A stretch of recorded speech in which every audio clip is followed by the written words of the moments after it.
अगर हम एक पल के लिए ये कल्पना करें कि इंसान की रीढ़ की हड्डी के भीतर एक ऐसा बायोलॉजिकल स्विच छिपा है जिसे अगर सही तरीके से फ्लिप कर दिया जाए तो ये हाड़ मांस का साधारण सा शरीर एक चलते फिरते पार्टिकल एक्सेलरेटर में बदल जाता है। मतलब सुनने में तो ये किसी हॉलीवुड की भारी भरकम साइंस फिक्शन फिल्म का प्लॉट ही लगता है। बिल्कुल। लेकिन आज हम जिस विषय पे चर्चा करने वाले हैं उसके अनुसार ये कोई कोरी कल्पना नहीं है। अनीता अरविंद सराफ के माध्यम से उपलब्ध गायत्री चैतन्य के अनुसार ये वामा मार्ग और तंत्र विद्या की विशुद्ध वैज्ञानिक वास्तविकता है। असल में तंत्र का नाम सुनते ही अक्सर समाज में एक बहुत ही अजीब सा डर पैदा हो जाता है। लोगों के दिमाग में तुरंत शमशान, रात का अंधेरा या किसी रहस्यमयी अनुष्ठान की तस्वीरें उभरने लगती हैं। हाँ, काले जादू जैसी चीजें। बिल्कुल। ऐसा मान लिया जाता है कि तंत्र सामान्य मानवीय जीवन और भौतिक नियमों से भागने का कोई बहुत ही डरावना रास्ता है। और आज हमारा मुख्य मिशन इसी डरावने और रहस्यमयी आवरण को पूरी तरह से हटाना है।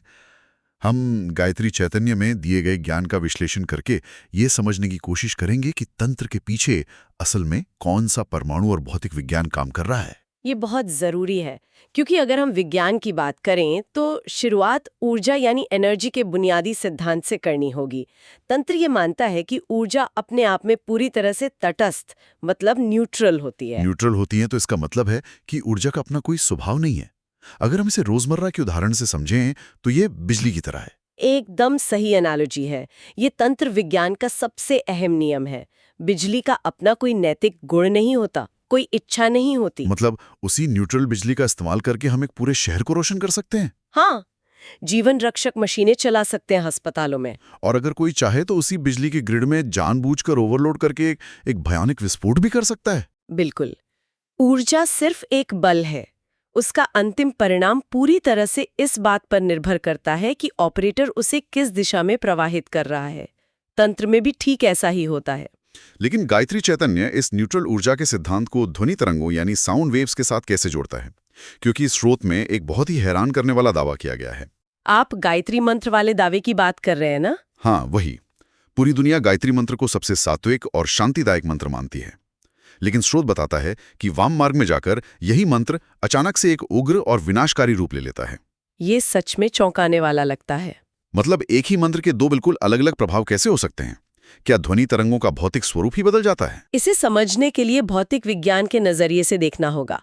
कोई भी मंत्र सिर्फ अक्षरों का जोड़ नहीं है, वो विशिष्ट फ्रीक्वेंसी और एम्पलीट्यूड वाली ध्वनि तरंगों का एक बहुत ही जटिल समूह है। यानी वह एक फिजिकल साउंड वेव है। बिल्कुल। जब एक सामान्य साधक गायत्री मंत्र का उच्चारण करता है तो उसका उद्देश्य आत्मिक शांति पाना होता है।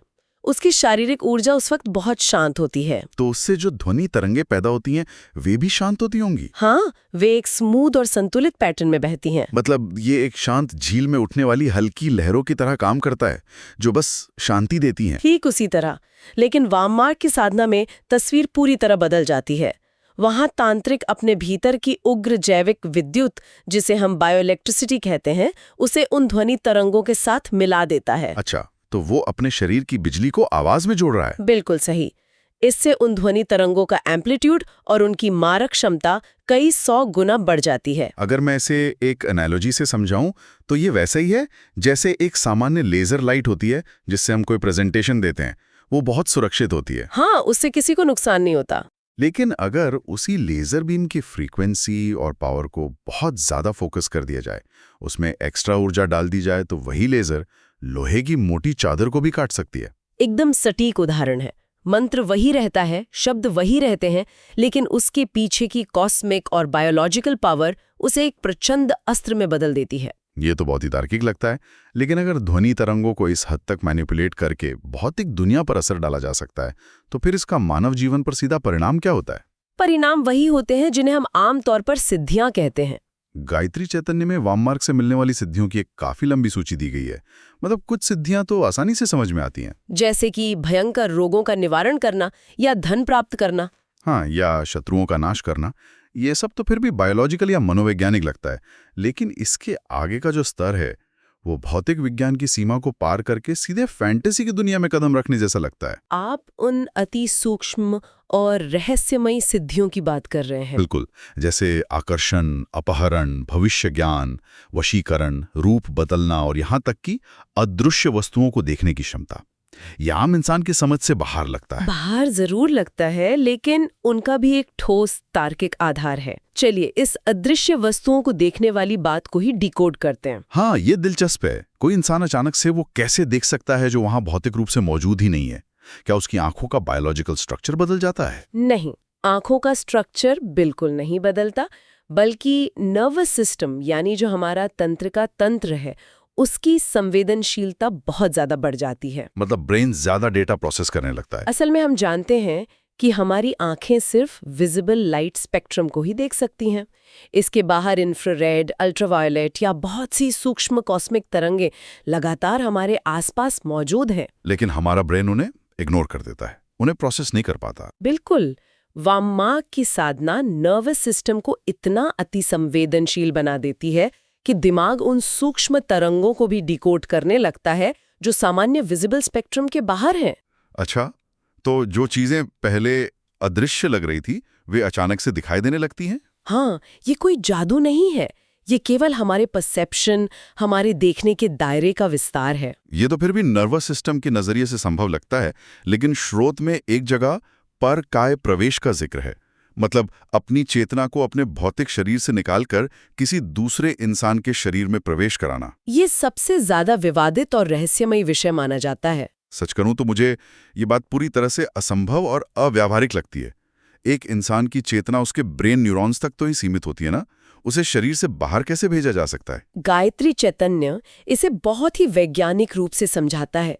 इसे समझने के लिए हमें सबसे पहले उस पुरानी धारणा को तोड़ना होगा कि हमारा भौतिक शरीर कोई ठोस वस्तु है। ठोस नहीं है तो फिर क्या है? क्वांटम फिजिक्स भी यही कहता है कि शरीर केवल अणुओं यानी एटम्स का एक अस्थिर और बहुत ही जटिल जाल है, और हर अणु के भीतर 99% से ज्यादा सिर्फ और सिर्फ खाली जगह है। मतलब अगर हम बहुत गहराई में जाएं तो शरीर सिर्फ ऊर्जा का एक पुंज है। बिल्कुल, तंत्र विद्या इन्हीं अदृश्य नियमों, इस अणुक जाल और ऊर्जा के प्रवाह को अपने नियंत्रण में लेने का एक भौतिक प्रयोग है। अगर हम ये मान लें कि शरीर सिर्फ एक हार्डवेयर है जो अणुओं से बना है और इंसान की चेतना, उसका ज्ञान और उसकी ऊर्जा एक डेटा की तरह है। हाँ, ये एक बहुत अच्छी एनालॉजी है। तो क्या परकाय प्रवेश आज के वायरलेस डेटा ट्रांसफर जैसा कुछ है? ये एनालॉजी इस पूरी प्रक्रिया को समझने के लिए एकदम सटीक है। जैसे हम वाईफाई या ब्लूटूथ टेक्नोलॉजी का इस्तेमाल करते हैं। हाँ, हम एक डिवाइस का डेटा बिना किसी भौतिक तार के, बिना किसी फिजिकल कनेक्शन के दूसरे डिवाइस में भेज देते हैं। बिल्कुल, हार्डवेयर अपनी जगह रहता है, लेकिन जो डेटा है वो इलेक्ट्रोमैग्नेटिक वेव्स के जरिए यात्रा कर लेता है। यानी वाम मार्ग का साधक अपने शरीर के न्यूरल नेटवर्क को एक शक्तिशाली ट्रांसमीटर और एंटीना की तरह इस्तेमाल करना सीख जाता है। एकदम सही।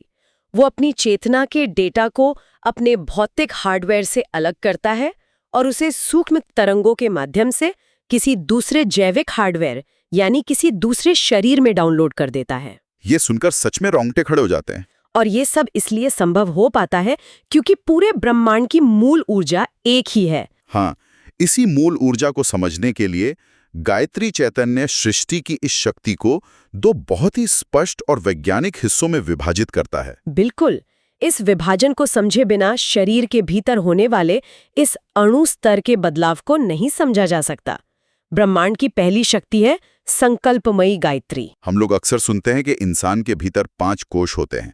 अन्नमय कोश यानी हमारा भौतिक शरीर, प्राणमय कोश यानी हमारी श्वास, मनोमय कोश यानी मन, विज्ञानमय कोश यानी हमारी बुद्धि, और अंत में आनंदमय कोश जो पूर्ण परमानंद की अवस्था है। लेकिन मुझे गायत्री चैतन्य की सबसे हैरान करने वाली बात ये लगी कि ये जो संकल्पमयी गायत्री है, ये भौतिक दुनिया को पूरी तरह बाईपास कर देती है।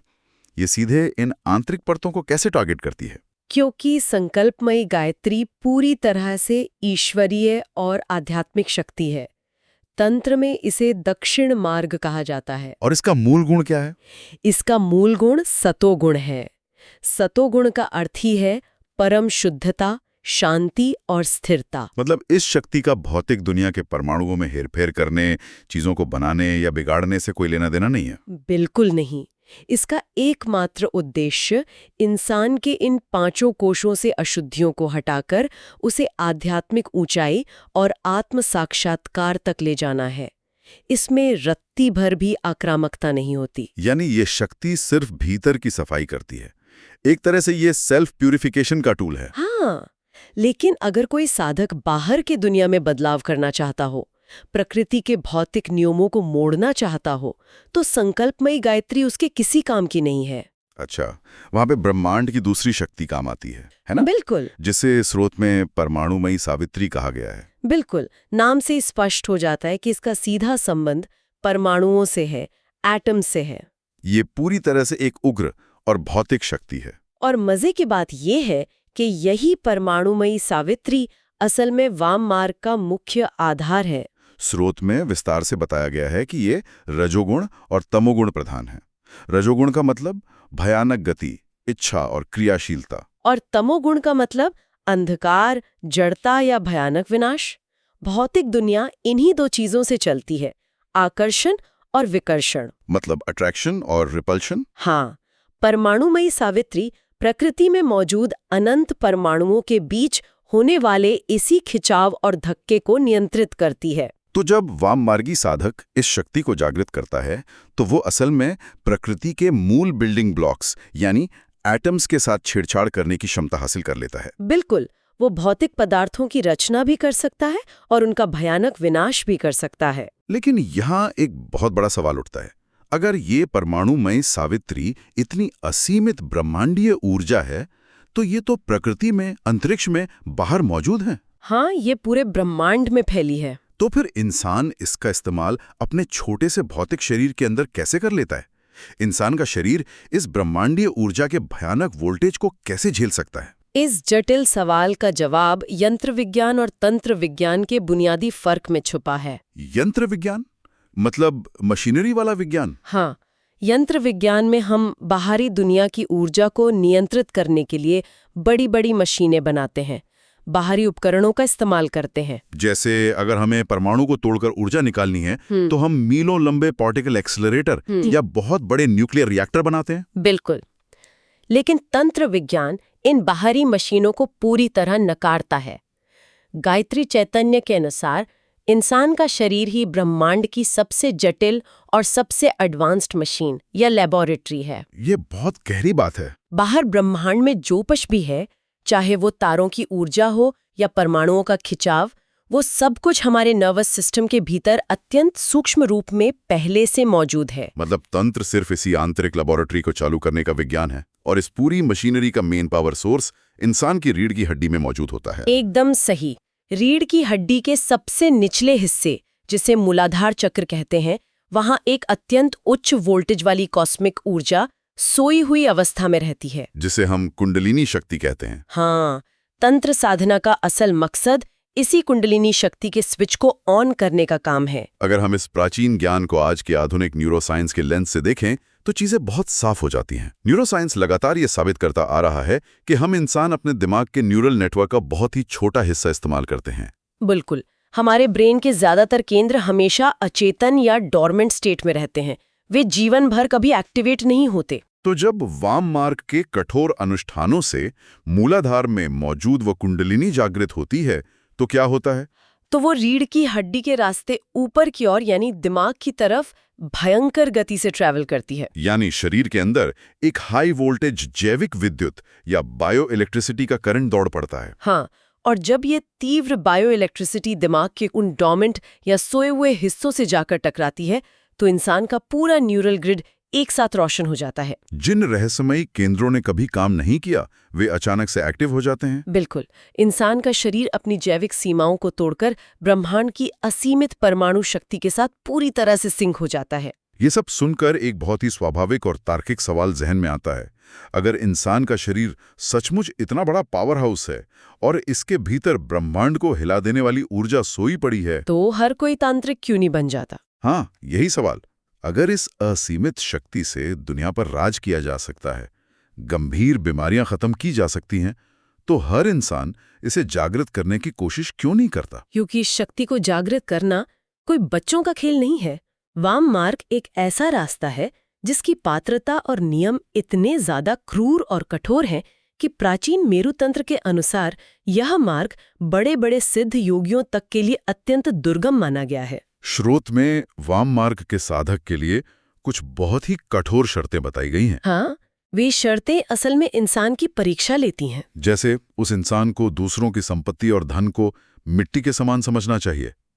उसके भीतर कामुकता या सांसारिक वासनाओं का कोई नामो निशान नहीं होना चाहिए। और समाज उसकी चाहे कितनी भी निंदा करे या उसे सिर आंखों पर बिठा ले, उसे इन दोनों ही स्थितियों में पूरी तरह बहरा और पत्थर की तरह शांत रहना चाहिए। और सबसे अहम बात, उसकी अपनी सभी इंद्रियों और भावनाओं पर उसका नियंत्रण ऐसा होना चाहिए जिसे तोड़ा ना जा सके। बिल्कुल। क्या ये नियम सिर्फ नैतिकता सिखाने के लिए हैं?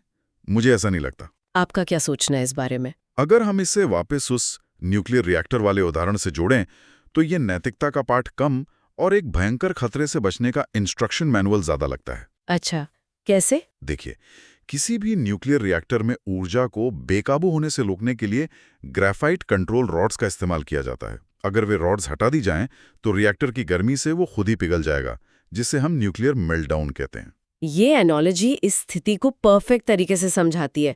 वाम मार्ग में जो शक्ति जागृत हो रही है वो परमाणुमयी सावित्री है, यानी एक उग्र और बेकाबू भौतिक ऊर्जा। हाँ, तो मेरुतंत्र के ये जो सारे नियम हैं कि लालच ना हो, वासना ना हो, निंदा और प्रशंसा का कोई असर ना हो, ये असल में साधक के दिमाग को पूरी तरह से न्यूट्रल या शून्य स्थिति में लाने के लिए बनाए गए कंट्रोल रॉड्स हैं। मतलब ये भावनाओं का मेल्टडाउन रोकने का एक वैज्ञानिक तरीका है। बिल्कुल, क्योंकि अगर किसी व्यक्ति का हाथ में असीमित बायो इलेक्ट्रिक पावर आ जाए और उसके मन में अचानक से क्रोध, अहंकार या लालच की एक छोटी सी चिंगारी भी भड़क उठे, तो क्या होगा? तो वो ऊर्जा सीधे उस छोटी सी भावना को एम्प्लीफाई कर देगी। हाँ, ऊर्जा को नहीं पता कि क्या सही है और क्या गलत है।